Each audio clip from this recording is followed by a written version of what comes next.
ఆఫ్ఘనిస్తాన్ లో రీసెంట్ గా తాలిబాన్లు ఒక లా తీసుకొచ్చారనమాట. ఆ లా గురించి తెలుసుకుంటే నిజంగా పాపం అనిపిస్తుంది అనమాట. అక్కడ లేడీస్ గురించి ఆలోచించుకుంటే, నార్మల్ గా అక్కడ లేడీస్ కి ఈ బుర్కా వేసుకుంటారు కదా, అది ఫేసు కళ్ళు కూడా కనపడకూడదు. ఆ రకంగా కప్పుకుని వాళ్ళు బయటకు వెళ్ళాలి. అంటే బయటకు కూడా ఇష్టం వచ్చినట్టు ఒంటరిగా వెళ్ళడానికి లేదు. వాళ్ళు వాళ్ళ హస్బెండ్ లేదా వాళ్ళ గార్డియన్స్ వాళ్ళతోనే వెళ్ళాలి. ఆ రకంగా ఉంటది. ఇప్పుడు కొత్తగా వచ్చిన లా ఏంటంటే, ఎంత దారుణమైన లా అంటే, డొమెస్టిక్ వైలెన్స్ కి సంబంధించింది. హస్బెండ్ వైఫ్ ని, పిల్లల్ని బోన్స్ విరక్కుండా, రక్తం కారకుండా ఎంతైనా కొట్టుకోవచ్చంట. ఇది ఈ కొత్త లా.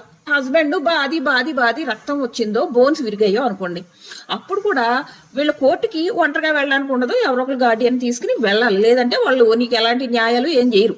వెళ్ళిన తర్వాత నీ ఒంటి మీద ఎక్కడ దెబ్బలు తగిలాయో చూపించాలి. కానీ వాళ్ళ తాలిబాన్లు దాన్ని యాక్సెప్ట్ చేయరు.